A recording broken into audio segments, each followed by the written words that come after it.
Here, visitor. You are about to embark on a journey of discovery through the rich and fascinating history of classical Greece.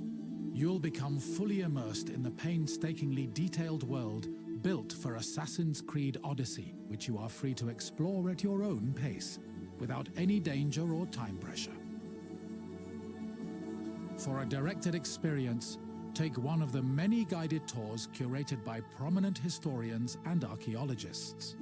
Along the way, exchange words with some of Greece's most famous historical persons. The classical Greece you are about to explore is at the peak of its glory. This period is synonymous with grand accomplishments of the physical and the mental.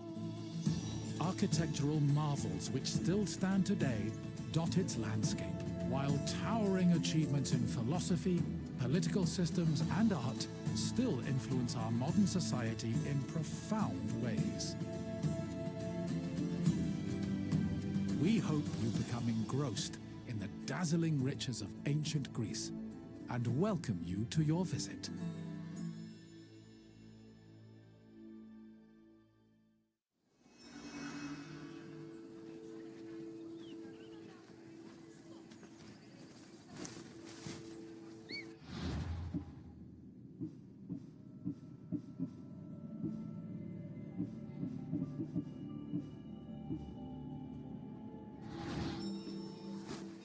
Τι τούτο είναι?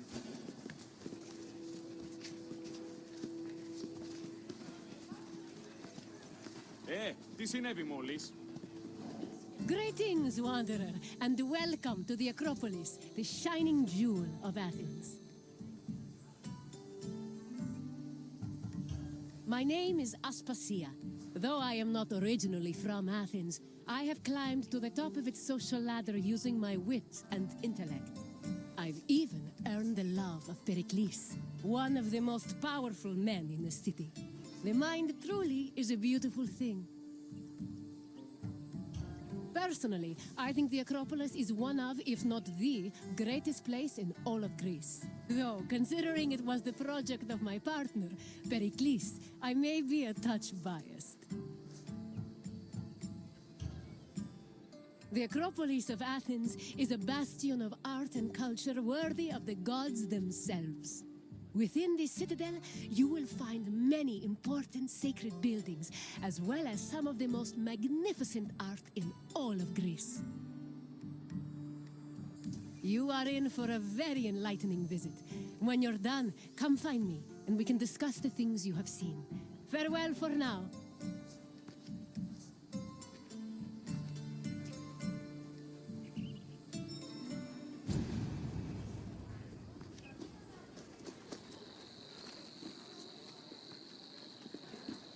The Acropolis has gone through many changes in its long history. It began as a simple rock, was settled as early as the Neolithic period, and then became a fortress in the Mycenaean period. Stone buildings started appearing in the 7th century BCE. But the famous structures whose ruins remain visible today date mainly from a period of construction in the 5th century BCE. The location of the Acropolis is closely tied with Athens' foundation myth. Supposedly, it was the site where Athena and Poseidon competed for the city's patronage. This connection gave the Acropolis a sacred aura, and it was considered the religious heart of the city.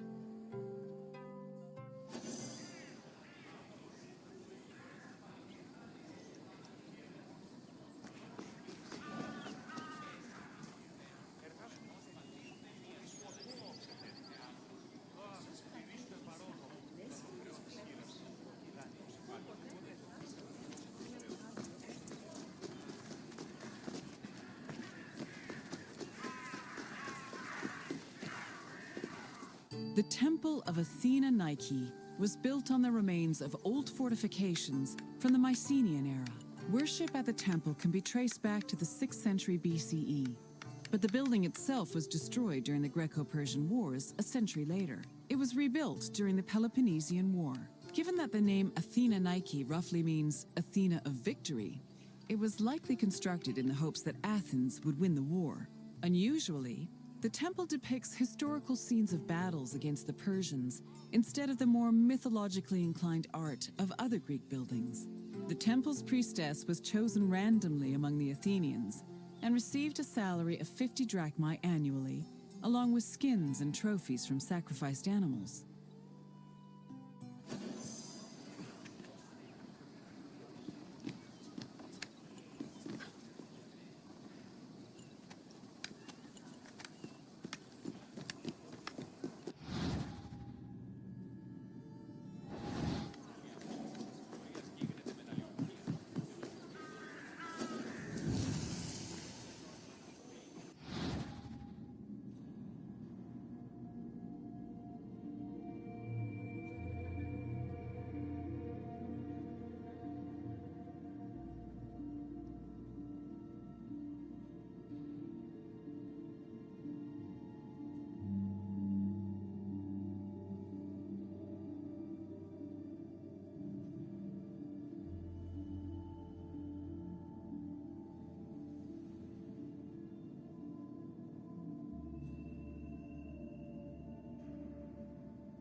The Acropolis was built up over a long period, due in no small part to its partial destruction during the Greco-Persian Wars.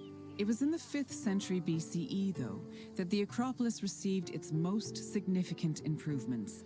This period was an extremely prosperous time for Athens, both financially and culturally. With a booming economy bolstered by trade and the Lavrion silver mines, Perikles, the leader of Athens, financed a huge project to rebuild the citadel.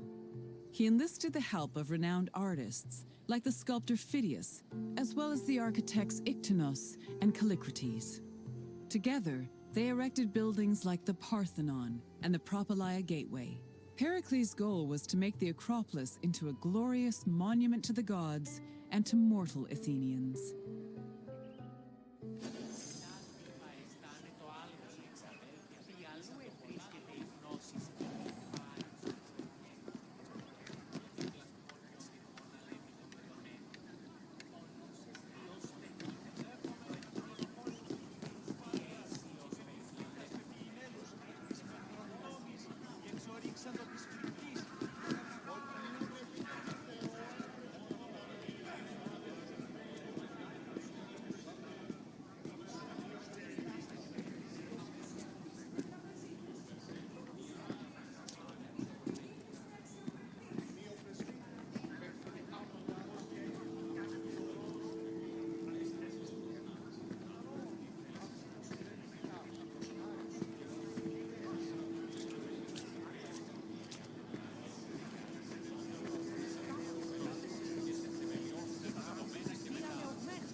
Behind the Propylaea was the giant bronze statue of Athena Promachos, or Athena who fights on the front lines. That name was reflected in the spear and shield the statue held in its hands. It was erected in the mid-5th century BCE by the artist Phidias. According to an inscription, it took 9 years to make and cost almost 500,000 drachmae. At approximately 10 meters tall, the statue was apparently so large that Pausanias claimed its helmet and spear tip could be seen from the sea near Cape Sunion, 60 kilometers away.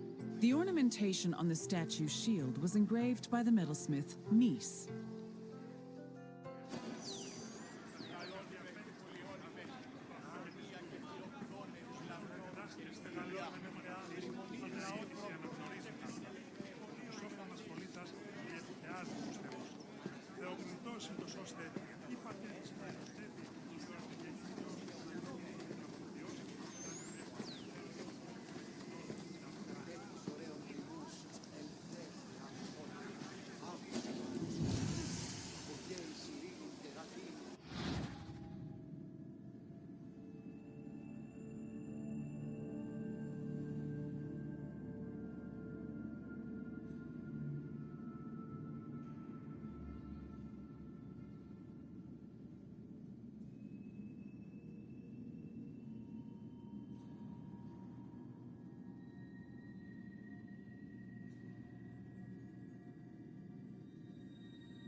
The Eraphoroi were young girls between the ages of 7 and 11 who were in charge of special rites.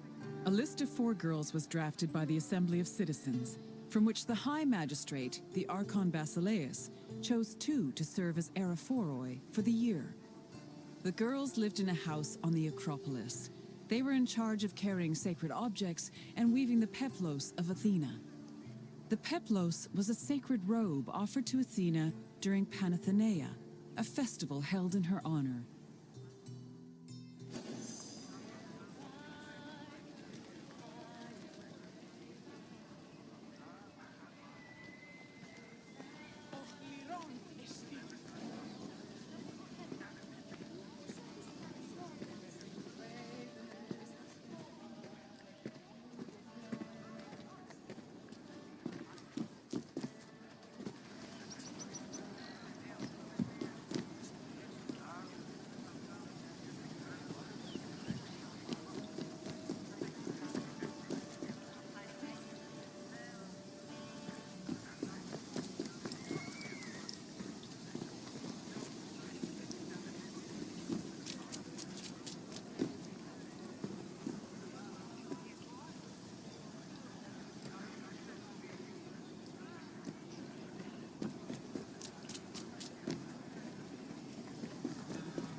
Θυσίαν πλέον.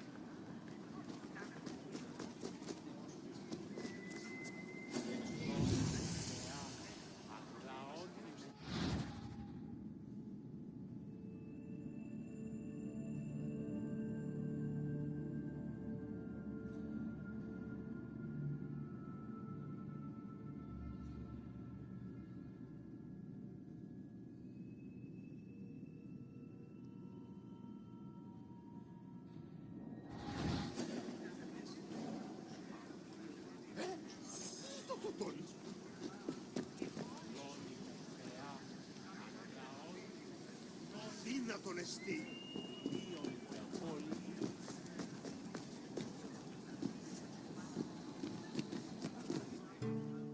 The Erechtheion was an atypical temple. It was dedicated not only to Athena Polias, but also to Kekrops, the mythical founder of Athens, his son Erechtheios, and even Poseidon, the sea god who challenged Athena for possession of the city. The temple was divided into sections. The eastern part housed a statue dedicated to Athena, while the western section jointly belonged to Poseidon and Erechtheios. Meanwhile, King Kekrop's grave was believed to be under the caryatid porch. Under the temple was a crypt that was said to contain the sacred snakes of Athena. The snakes may have had a sweet tooth because the priestesses of Athena allegedly fed them honey cakes.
The Parthenon is one of the most well-known buildings in the world and an enduring symbol of ancient Greek civilization. While it is located on the Acropolis, the building is not a traditional temple. It was built by the sculptor Phidias and the architects Callicrates and Ictinus as a great monument to the glory of the city of Athens. That glory is evident in its many carvings.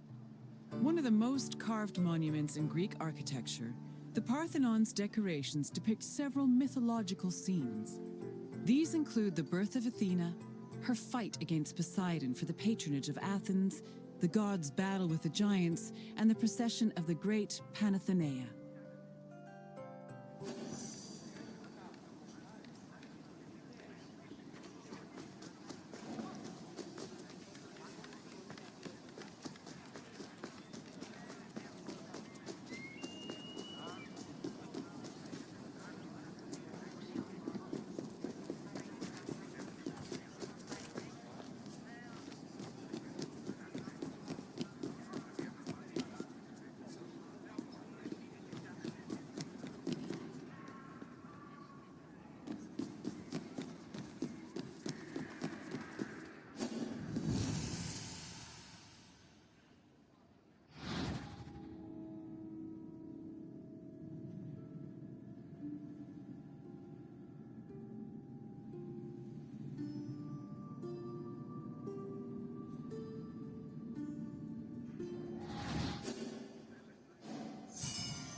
The Parthenon's inner chamber, or cella, contained a massive statue of Athena that was considered to be one of the sculptor Phidias's greatest masterpieces. The statue was chryselephantine, a combination of gold and ivory. To justify the steep cost of its construction, Perikles told Athenians that the statue was a gold reserve which could be disassembled in times of economic distress. The cella also allegedly contained a pool whose main purpose was to control the room's humidity, which helped preserve the statue's ivory.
άδικον εστίν.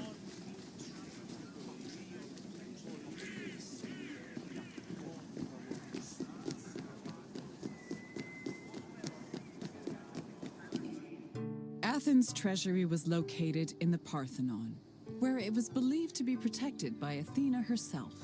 The treasury contained objects of great value, acquired from different conquests, as well as a mass of minted silver coins and various offerings to Athena.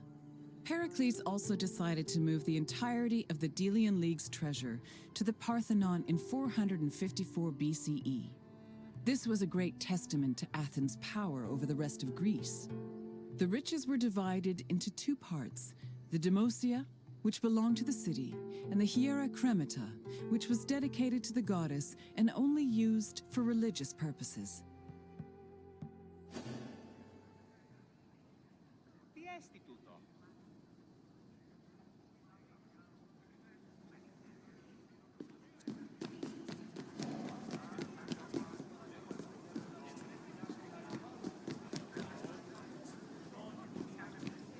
And what did you think of the Acropolis? It truly is quite something, isn't it? A sacred sanctuary and an architectural marvel, all in one. If you have any questions, don't hesitate to ask.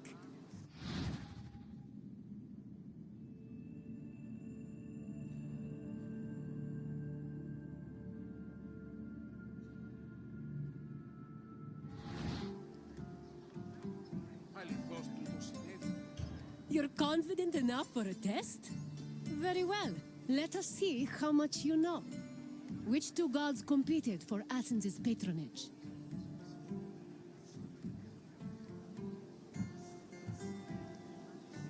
Correct. It was Poseidon and Athena who fought for Athens' patronage. As for who won, the answer is in the city's name. On to the next question. Who sculpted the statue of Athena in the Parthenon?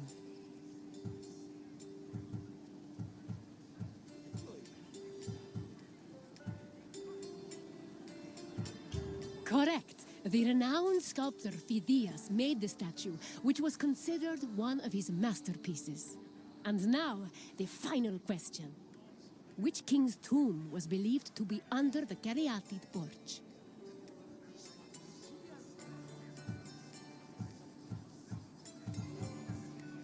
Leonidas was a Spartan king. He would not have been buried in Athens. Try again. I'm afraid not. Menelaus was known for two things: marrying Helen of Troy and going to war when she left him for the beautiful Paris. Try another answer. That is correct. Cecrops was the mythological first king of Athens, and his tomb was said to be under the Erechtheion. It seems you know much about this place. Well done, wanderer.